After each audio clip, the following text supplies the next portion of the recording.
আমি আশেক and Prince সবাইকে স্বাগত জানাচ্ছি চ্যানেল 24 এর বিশেষ মুখোমুখি অনুষ্ঠানে। আজকে আমরা আলোচনা করব যুক্তরাজ্য এবং বাংলাদেশের ডেভেলপমেন্ট সেক্টরের বিভিন্ন দিক নিয়ে। আর এই বিষয়ে কথা বলতে আমাদের সঙ্গে রয়েছেন mister Sam Terry. He is the member of parliament for Ilford South House of Commons UK. Mister Sam, welcome to our show. Thanks so much. Glad to be here. Thank you. Then আমাদের সাথে রয়েছেন উদ্দীপনের chairman জনাব নজরুল ইসলাম খান। জনাব খান, আপনাকেও স্বাগত আমাদের অনুষ্ঠানে। ধন্যবাদ। তার পাশে রয়েছেন honorary consulate Democratic Republic of Congo এবং রিনিউয়েবল এনার্জি লিমিটেডের সম্মানিত চেয়ারম্যান জনাব নাজির আলম। জনাব নাজির আলম, আপনাকে স্বাগত আমাদের অনুষ্ঠানে। Firstly I want to talk with mister Sam Terry. Mister Sam, you already visited in Bangladesh. Would you tell me why you visit in Bangladesh? So there are a number of reasons. The first is about fostering stronger bilateral arrangements around trade, around business, around enterprise. We have global challenges such as climate change, where Bangladesh is not only at the forefront of being under siege almost by climate change, by the impacts of it, the devastation that can happen, but it's also taken a global lead in trying to address those problems, especially with COP28 and so forth recently. So there are a lot of, opportunities to strengthen our bilateral relationships because we have a shared history. We speak the same language because of, the history of the Commonwealth and the Empire, and we have a huge British Bangladeshi population. In fact, my community that I represent has more than 15% of all my residents are from the British Bangladeshi community.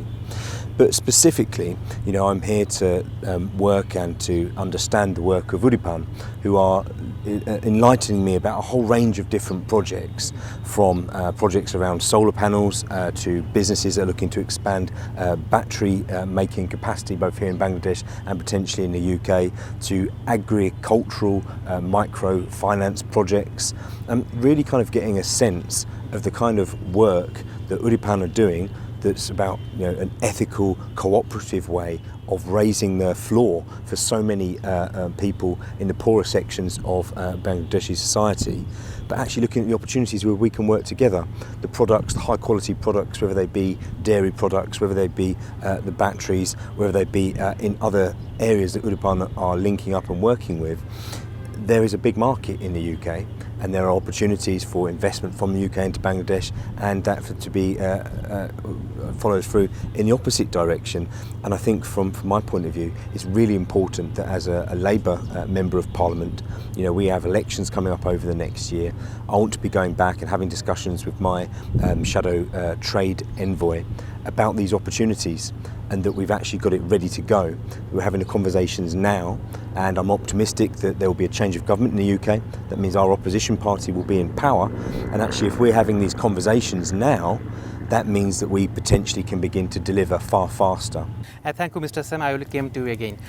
জনাব Nazir Alam, mister Sam অনেক সুযোগের কথা বললেন, অপরচুনিটির কথা বললেন। তো বাংলাদেশিদের জন্য ইউকেতে কোন কোন সুযোগ অপেক্ষা করছে? আপনি তো জানেন যে আমাদের বাংলাদেশের বাইরে বাংলাদেশি কনটেক্সট থেকে সবচেয়ে বড় ডায়াসপোরাটা হচ্ছে ইউনাইটেড কিংডমে।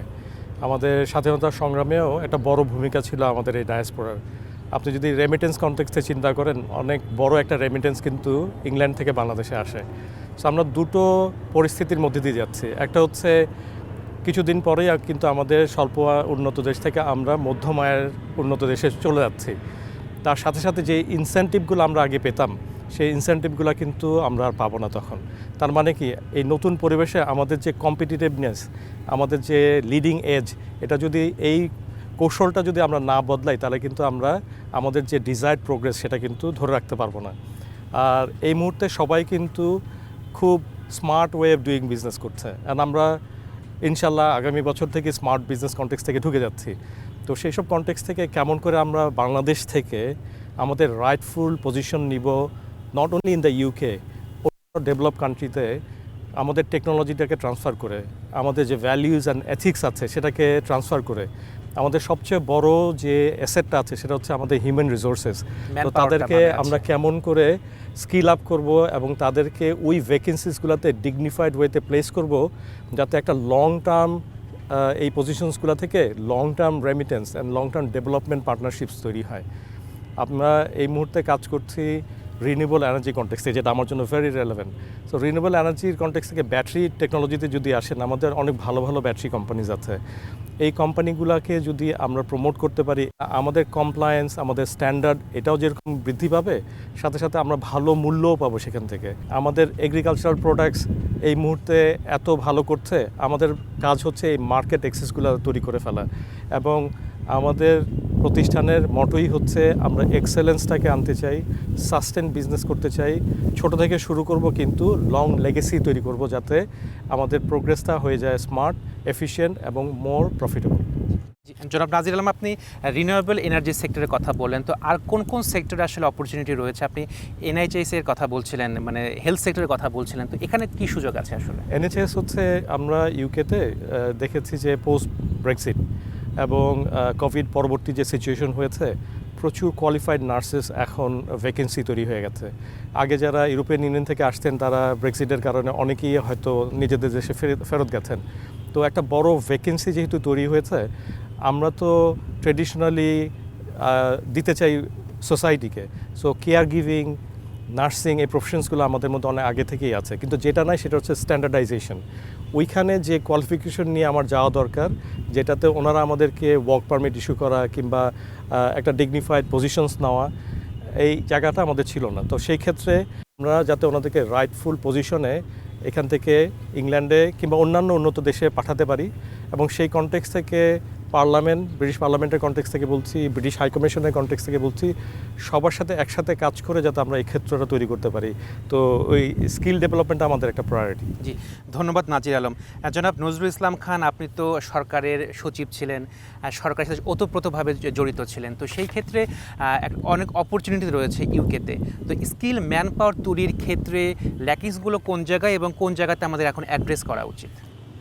আমাদের কিন্তু দুটি সেক্টরে প্রচুর কাজ করার সুযোগ আছে এই দেশে। তো আমি সরকারে ছিলাম, তখন কাজ করেছি, এখন আমি অবসরপ্রাপ্ত। কিন্তু সরকারের যে এফার্ট, সরকার ছাড়াও সরকারের বাইরে থেকেও কিন্তু অনেক কিছু করা সম্ভব। 2041 সালে উন্নত দেশ হওয়ার ব্যাপারে আমরাও কন্ট্রিবিউট করতে পারি অবসরের পরে।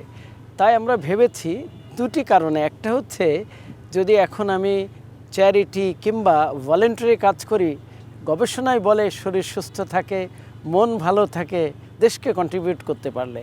তাই আমরা ভেবেছি, যেটা নাজির আলম সাহেব বললেন, যে আমাদের যে দুটি সেক্টর, শিক্ষা এবং স্বাস্থ্য, প্রথমত স্বাস্থ্য সেক্টরের কথা যদি বলি, এবং এর সাথে শিক্ষাকে কিন্তু ইনফিউজ করা যায়।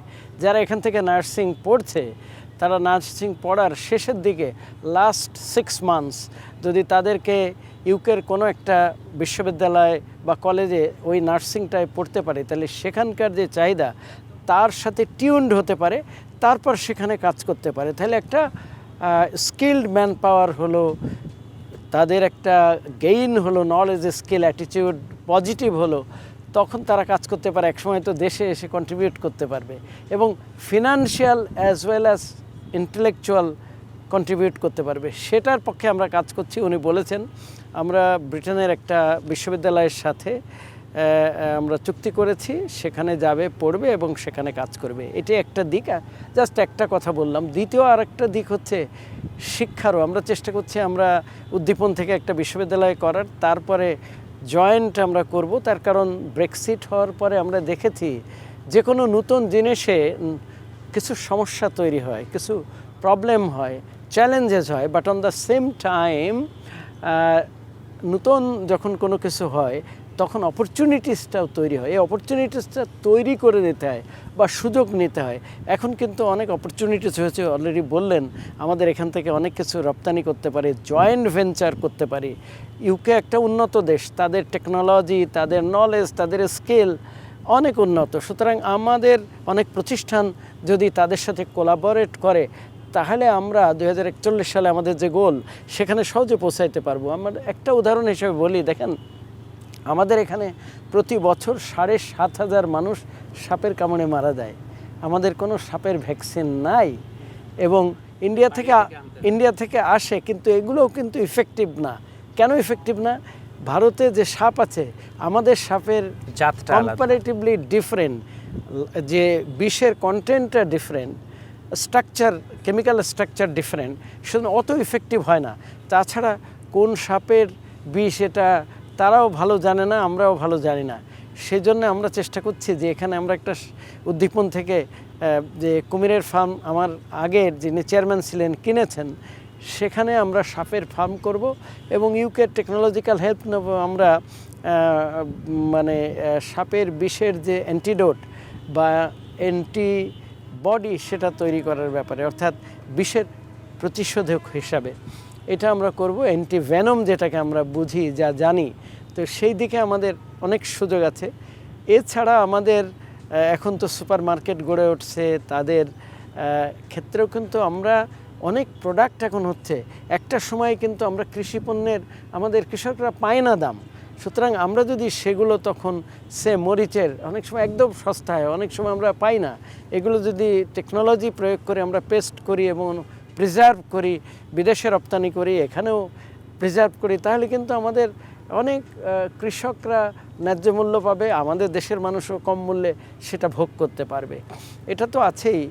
তাছাড়াও আমি নিজেও ওখানকার একটা বিশ্ববিদ্যালয়ে কিছুদিন থেকেছি, শিক্ষা সচিব ছিলাম। আমি দেখেছি যে আমাদের এখন সুন্দর একটা, আপনারা জানেন, এক্সপ্রেসওয়ে হয়েছে, উত্তরবঙ্গে যাওয়ার রাস্তা হয়েছে, খুলনায় যাওয়ার সুন্দর রাস্তা হয়েছে, কানেক্টিভিটি বেড়েছে। হ্যাঁ, অনেক সুন্দর স্মুথ হয়েছে, উন্নত দেশের মতো এইসব হয়েছে। কিন্তু আমাদের বিহেভিয়ার প্যাটার্ন, ডিসিপ্লিন কিন্তু সেটা হয়নি। তো আমরা কীভাবে এটা ডিসিপ্লিনগুলোকে রেস্টোর বা আবার ডিসিপ্লিন করতে পারি? একটা হচ্ছে আমরা আইটি, প্রথমত দেখুন, মানুষকে একটা রেল লাইনের ভিতরে তুলে দিতে হবে। তাইলে আমি ময়মনসিংহ যেতে চাইলে রেল কিন্তু ঠিক ময়মনসিংহ চলে যাবে, অর্থাৎ সেখানে আইটি প্রয়োগ করতে হবে। আমরা যদি আইটি আরও বেশি প্রয়োগ করি রাস্তাঘাটে এবং তার মাধ্যমেও যদি আমরা ট্রাফিককে নিয়ন্ত্রণ করি আইটি দিয়ে এবং সেখানে ডিটেক্ট করে যারা মানছে না তাদের ফাইন করি এবং যদি একটা টিউটোরিয়াল করে আমরা ড্রাইভারদের শেখাই, যারা কম শিক্ষিত তাদের গ্রাফিক্স দিয়ে শেখাতে পারি, তো এইটা করলে কিন্তু মানুষকে আগে জানাতে হবে। আইন তো আগে না জানালে তো হবে না, এটা সহজে মানুষের কাছে রিচ করা যায়। যখন আমরা রিচ করব, তাদের জানাবো, শেখাবো, তখন তারা কিন্তু ভালো করবে। এই জন্য আমাদেরকে জানতে হবে তাদের মতো উন্নত দেশ যারা, তারা কিভাবে এটা এগিয়েছে শিখতে হবে, তারপরে না প্রয়োগ করতে হবে। তো আমরা একদিক থেকে খুব খুশি যে আমি দেখেছি তার একটা অত্যন্ত পজিটিভ অ্যাটিটিউড, অত্যন্ত ইতিবাচক অ্যাটিটিউড, এবং উনি মনে করেন যে হ্যাঁ আমরা এগোতে পারবো। অনেকটা অবাক হয়েছে দেখে যে অনেক উন্নত, উনি প্রথম এসছেন এইটা। সুতরাং আমরা এই যে ইতিবাচক অ্যাটিটিউডটা আছে সেটা আমরা তার মাধ্যমে কাজে লাগাতে পারি। আর আমরা জেনেছি যে ভবিষ্যতে উনি লন্ডনের মেয়র হওয়ার সম্ভাবনা আছে। সুতরাং আমাদের ওখানে একটা বিরাট একটা ডায়াসপোরা আছে, তো আমরা কেন তাদের কাছে আমাদের খাদ্য, আমাদের কালচার সেখানে পাঠাতে পারবো না, যেটাকে বলে পাবলিক ডিপ্লোম্যাসি। আমরা যদি বেসরকারি সংস্থা হিসেবে যদি পাবলিক ডিপ্লোম্যাসিতে অংশগ্রহণ করি, তাহলে আমাদের আরও সম্মান বাড়বে, আরও ইমেজ বাড়বে। সুতরাং দেশ সম্পর্কে একটা ইতিবাচক ধারণা সৃষ্টি হবে, সেটা আমাদের জন্য খুবই প্রয়োজনীয়। জি, নজরুল ইসলাম খান, আপনাকে অসংখ্য ধন্যবাদ। I come back again, Mr. Sam Terry. Mr. Sam Terry, you have already mentioned the climate change. Climate change is the burning issue now.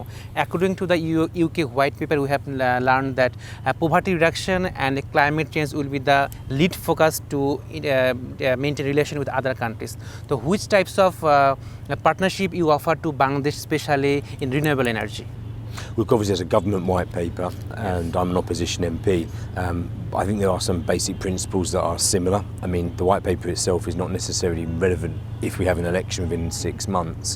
But I think the key thing is that the government recognise that we need to be doing far more and far faster on climate change. You know, we can tackle emissions at home, but we also need to help developing economies, developing nations, and actually there are, interestingly, in Bangladesh, because you've been at the forefront of pushing technological innovation.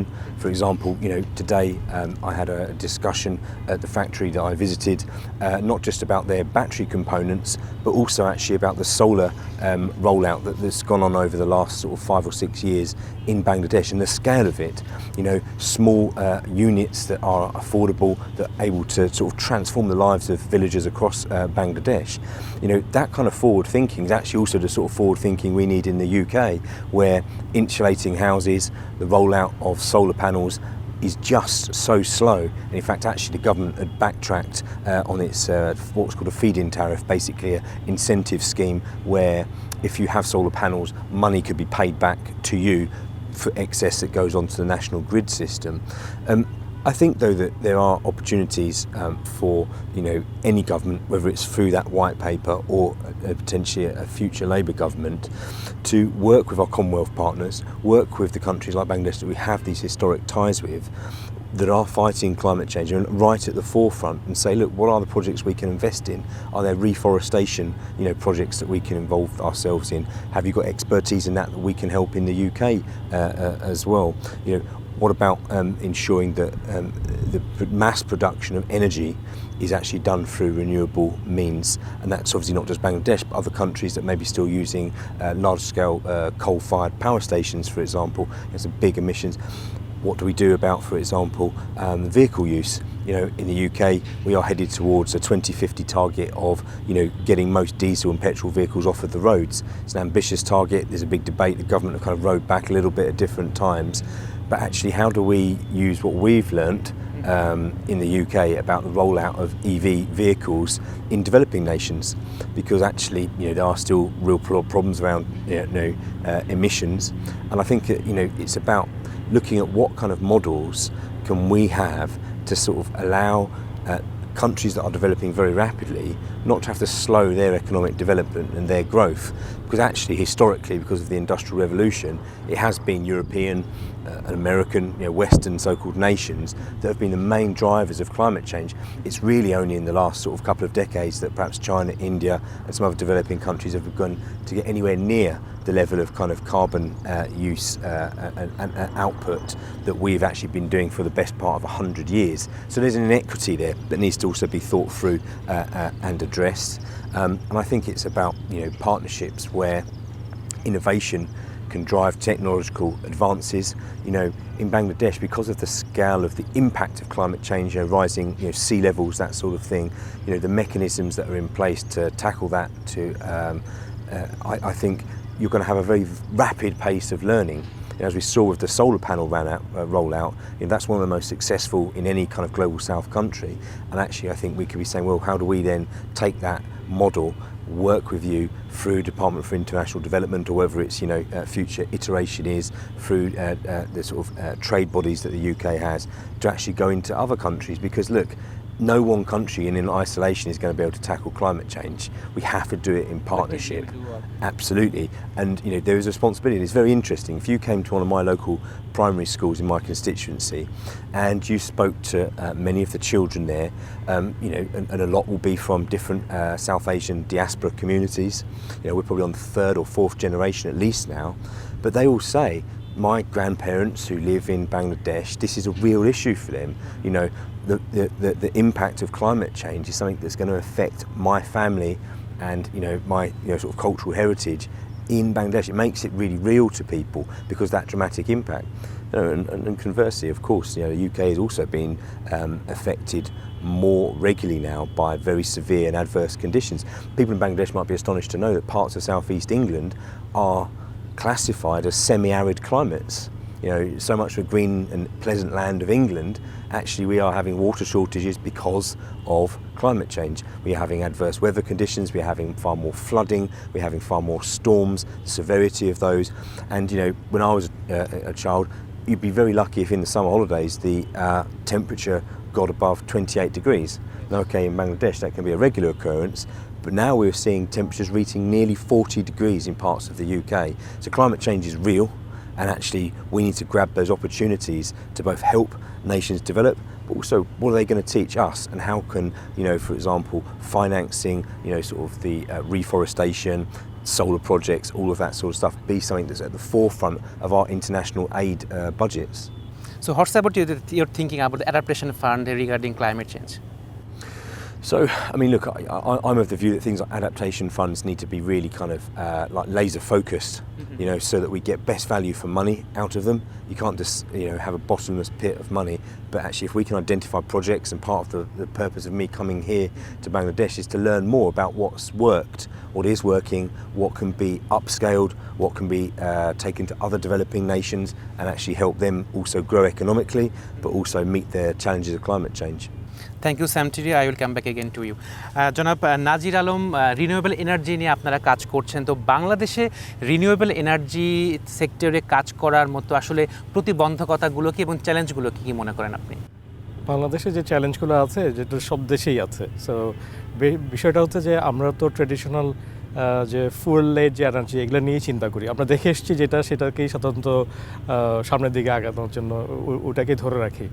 But the context is যে আমাদের নিজস্ব যে সচেতনতাটা যেটা আছে, পরিবেশের ব্যাপারে আমাদের যে দায়বদ্ধতাটা আছে, কিন্তু সেটা তো দায়বদ্ধতার বিষয়টা এখন আমাদের মধ্যে গ্রো করেন আমরা জনগণ যারা রয়েছে। আমি সেটাই মিন করছি যে আমাদের এখানে একটা এডুকেশনের, একটা অ্যাওয়ারনেসের খুব বড় একটা প্রয়োজনীয়তা আমরা চিন্তা করি। So any kind of behaviour change communication, সেটা সরকারের পক্ষ থেকে, বেসরকারের পক্ষ থেকে খুব জরুরি, যাতে আমাদের মাইন্ডসেটটা চেঞ্জ হয়।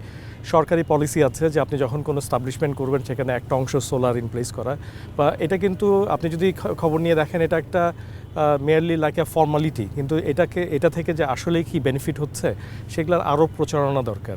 আসলে কি বেনিফিট হচ্ছে যদি আমার দর্শকদের সাথে শেয়ার করেন, আসলে কি বেনিফিট পাওয়া যায় আসলে? সো বেনিফিট যেটা হচ্ছে যে আপনি যে টাকা দিয়ে, আজকে আমি একটা প্র্যাকটিক্যাল এক্সপিরিয়েন্স শেয়ার করি যে আমরা এর আগে যে ফ্যাক্টরিতে গিয়েছিলাম, ওনারা বলছিলেন যে কেমন করে আমি মানুষকে বোঝাবো যে আপনি যে টাকাটা বিল হিসাবে দিচ্ছেন সেটা অনেকখানি কম হয়ে যাবে। সো অর্থনৈতিক কনটেক্সট থেকেই বলছি যে যদি এরকম হয় যে আপনি একটা হারিকেন জ্বালাতে যে পরিমাণ তেল খরচ হয়, আপনি রিনিউয়েবল কনটেক্সট থেকে সেই পরিমাণ খরচেই কিন্তু আপনি আপনার ওই বিল থেকে অনেক অংশ কমাই ফেলতে পারবেন। ওই অল্প অংশটুকু বিলে যাবে, বাকি অংশটুকু আপনি সেভ করে ফেলতে পারবেন।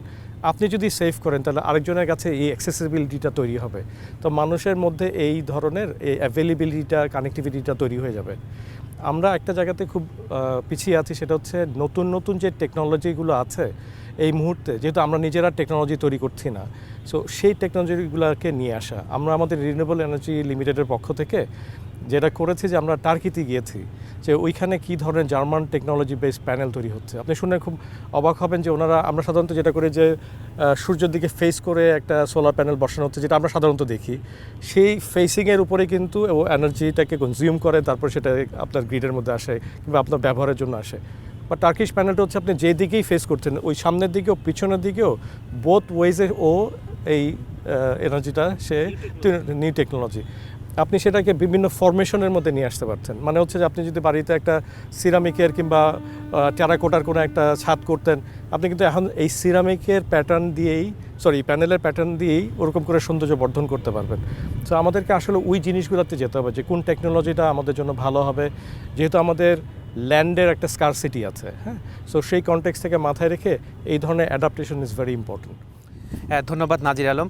জনাব নজরুল ইসলাম খান, রিনিউয়েবল এনার্জির কথা আমরা বাংলাদেশে এস্টাবলিশ করতে চাই, নবায়নযোগ্য জ্বালানি ব্যবহার করতে চাই, তো সেই ক্ষেত্রে একটা ফান্ডিংয়ের একটা বিষয় থাকে, তো ফান্ডিংটা কি পরিমাণ লাগে এবং বাংলাদেশ গভর্নমেন্ট একা সেটা বেয়ার করতে পারবে কিনা?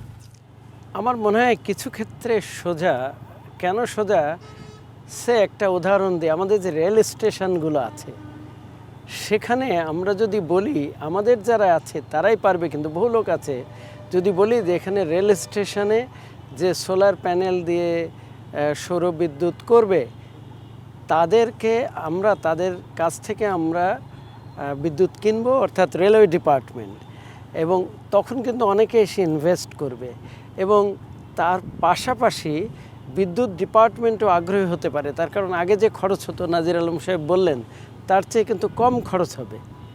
আর একটা জিনিস হচ্ছে আমাদের যেটা এক্সপেরিয়েন্স, ইদানিংকালে দেখা যায় ভেরি হাই টেম্পারেচার হয়, তো যখন সূর্যের আলোগুলো অ্যাবজর্ব হবে শহরের অনেক জায়গায়, তখন শহরে কিন্তু টেম্পারেচার আগের মতো আর অত রেইজ হবে না, যদি আরও অনেক জায়গায় করতে পারি। আমরা যদি দেখি এখন অনেক নতুন টেকনোলজি এসছে, যাদের সামর্থ্য আছে তাদের যদি বলি পর্দাও কিন্তু পাওয়া যায়। আমি দেখেছি যে সনি কোম্পানির জাপানিজ পর্দা লাগানো যায়, সেখান থেকে বিদ্যুৎ তৈরি হয়ে যাবে, নর্মাল পর্দাই কিন্তু বিদ্যুৎ হচ্ছে।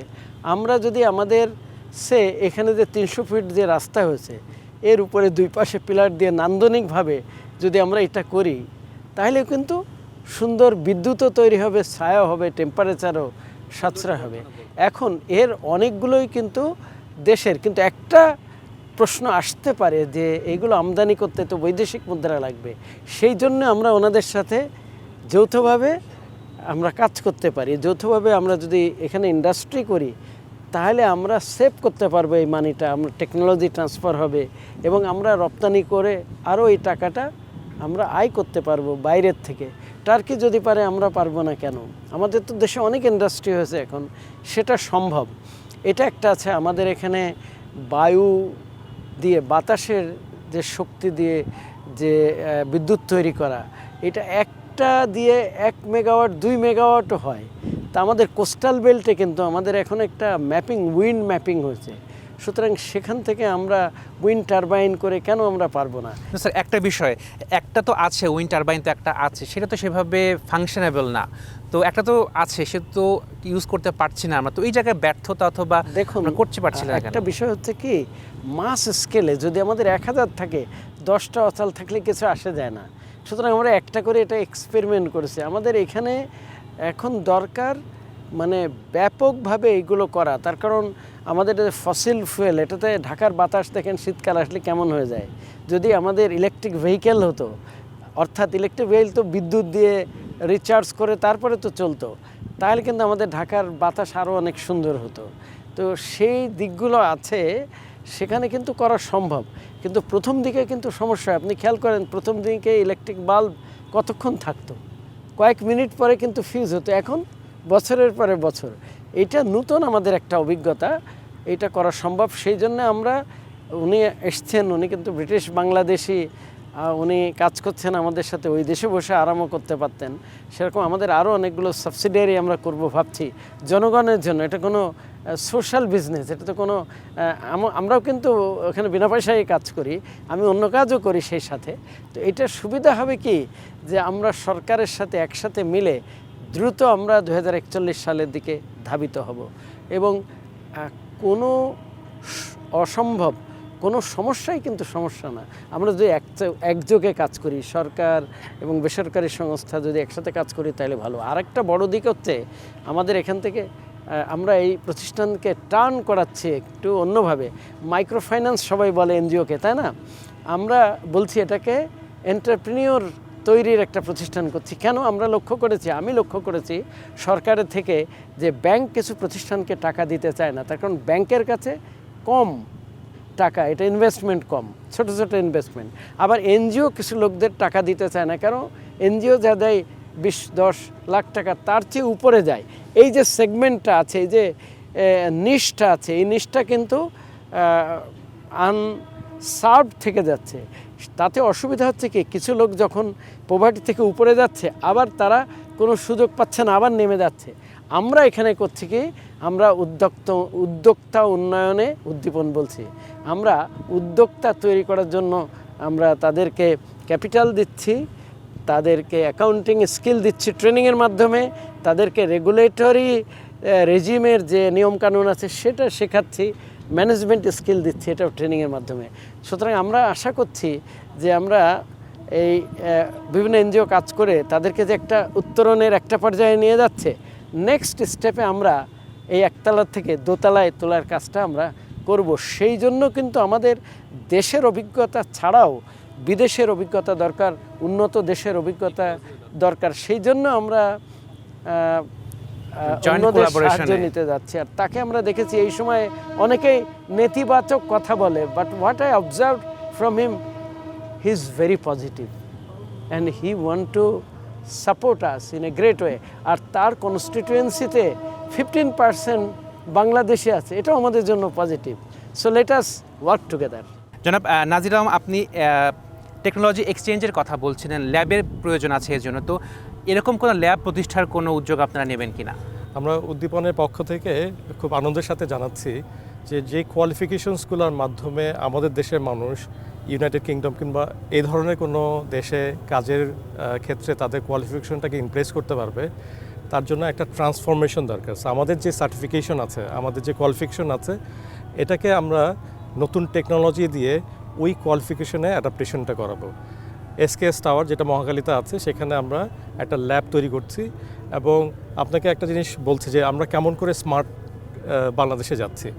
যেসব জায়গায় উন্নত দেশগুলো অনেক আগিয়ে গেছে আমাদের ক্যাচ আপ করতে একটু ডিফিকাল্ট হয়, কিন্তু যে টেকনোলজিগুলো এখন সবার জন্য উন্মুক্ত হচ্ছে, সো আমরা ওই টেকনোলজি ল্যাবের মধ্যে, সিমুলেশন ল্যাবের মধ্যে ভার্চুয়াল রিয়েলিটি, অগমেন্টেড রিয়েলিটি দিয়ে বাংলাদেশে প্রথম এই স্কিল ট্রান্সফরমেশন করছি। আপনি জাস্ট চিন্তা করে দেখেন যে ইউকে ইউনিভার্সিটিতে মানুষরা এখান থেকে পড়তে যাবে, তারা কিন্তু আগে ওইখানে যাচ্ছে না, কিন্তু আমাদের এই ভার্চুয়াল ল্যাবের মধ্যে অলরেডি ওই ইউনিভার্সিটিটা তৈরি করা আছে। সো ও যখন ওর ভিআর টেকনোলজি লাগাবে তখন কিন্তু অলরেডি সে ওই ইউনিভার্সিটির মধ্যে, ওইখানে স্পেস কোনো বিষয় না, ওইখানে আমরা ওইভাবেই ওই কন্টেন্টটা তৈরি করছি। ফিলিংটা হবে সে ওখানেই আছে। অ্যাবসলিউটলি, এবং ওদের সাথে ইন্টারাক্ট করতে হচ্ছে। আপনি খরচ কমে যাচ্ছে, এটা জুম থেকে অনেক বেটার, বিকজ আপনি 4D কাইন্ড অফ ফিলিং পাবেন, সব ধরনের ফিলিং আপনি ওটার মধ্যে পাবেন। সো এইভাবে আমরা এই মুহূর্তেই স্টেপ ইন করবো ইনটু স্মার্ট বাংলাদেশ টেকনোলজিতে। আগামীকাল আমাদের সেই অনুষ্ঠানটা আছে, আশা করি আমরা এটা প্রথম লঞ্চ করব এবং অনেকেই আমাদের হয়তো ফলো করবেন, এবং সেভাবে আমরা সামনের দিকে টেকনোলজি নির্ভর এডুকেশন যেটা সবাইকে প্রোগ্রেস করবে, টু রাইটফুল progression, সেটা আমরা এনশিওর করতে পারবো। And we're very thankful to Sam because from the parliament we actually had a lot of support, and Sam has been an advocate for that, how we adopt the technology and then also transform our qualification in parallel with the UK qualification. জনাব নাজির আলম, আপনাকে অসংখ্য ধন্যবাদ। আশা করি সামনে আপনাদের সাথে আবারও কথা হবে। Mister Sam Terry, thank you so much for joining this show. Hope in near future will talk again. Thank you. দর্শক, অনুষ্ঠান শেষ করছি, দেখা হবে আগামীতে। সে পর্যন্ত সবাই সুস্থ থাকুন, ভালো থাকুন এবং চ্যানেল 24-এর সাথেই থাকুন।